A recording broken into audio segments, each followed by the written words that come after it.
भगवान विष्णु के अवतार श्री कृष्ण का जन्म रोहिणी नक्षत्र और अष्टमी तिथि को हुआ था। हर साल भाद्र माह की अष्टमी को कृष्ण जन्माष्टमी का पर्व मनाया जाता है।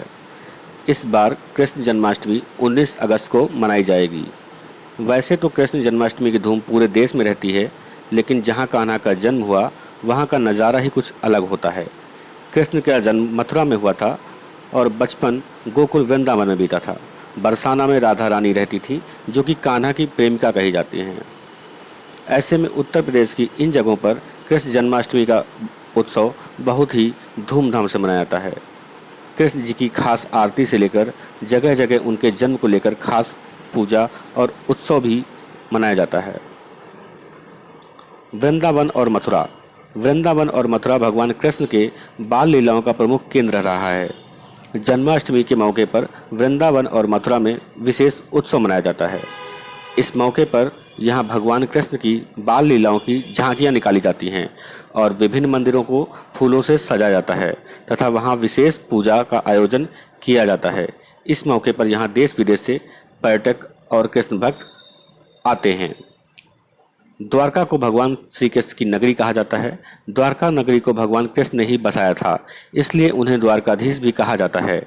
जन्माष्टमी के पावन मौके पर द्वारका के मंदिरों को फूलों से सजाया जाता है और भगवान कृष्ण की प्रतिमाओं पर स्वर्ण आभूषण अर्पित किया जाता है। जन्माष्टमी के मौके पर पूरे भारत से महिलाएं इस दिन ताश खेलती हैं और घर पर कोई भी काम नहीं करती हैं। इस दिन दही हांडी की तरह मक्खन हांडी का उत्सव भी मनाया जाता है। कृष्ण जन्माष्टमी शुक्रवार को है। ऐसे में अगर आप जन्माष्टमी के मौके पर कहीं घूमने की योजना बना रहे हैं तो मथुरा वृंदावन जा सकते हैं। यहाँ आप देवकी नंदन के जन्मोत्सव में शामिल हो सकेंगे। मथुरा बरसाना की ट्रिप कम बजट में 2 से 3 दिन में घूमने के लिए यहाँ कुछ आपको टिप्स दिए जा रहे हैं। उत्तर प्रदेश में स्थित मथुरा का सफ़र करने के लिए दिल्ली से महज 2.5 से 3 घंटे का रास्ता है। आप यमुना एक्सप्रेसवे से होकर खुद की गाड़ी से यात्रा कर रहे हैं। वैसे यहाँ कई प्रसिद्ध मंदिर हैं, लेकिन 2 दिन की ट्रिप पर आ रहे हैं तो मथुरा वृंदावन के कुछ सबसे प्रसिद्ध मंदिरों और चुनिंदा जगहों को घूमने के लिए आप प्लान कर सकते हैं। मथुरा वृंदावन में घूमने और रहने का खर्च बेहद ही कम है। अगर आप 2 दिन के लिए यहाँ घूमने आ रहे हैं तो बस के जरिए मथुरा आपको पहुँचना चाहिए। इसके लिए सबसे सस्ता टिकट 200 रुपये का है।